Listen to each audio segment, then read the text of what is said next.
নমস্কার। আজকে একটা দুর্দান্ত উপায় বলবো। এই উপায়টা আপনারা যদি করলে আপনারা লাভবান হবেনই হবেন।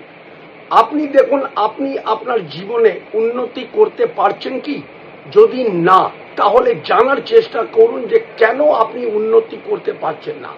আপনার জন্ম ছকে যদি চতুর্থ ঘর আপনার খারাপ আছে বা দূষিত আছে, বা চতুর্থ ঘরে কোনো পাপী গ্রহ দৃষ্টি পড়ছে, তাহলে ভাববেন যে আপনার জন্মস্থানে আপনাকে থাকা উচিত না।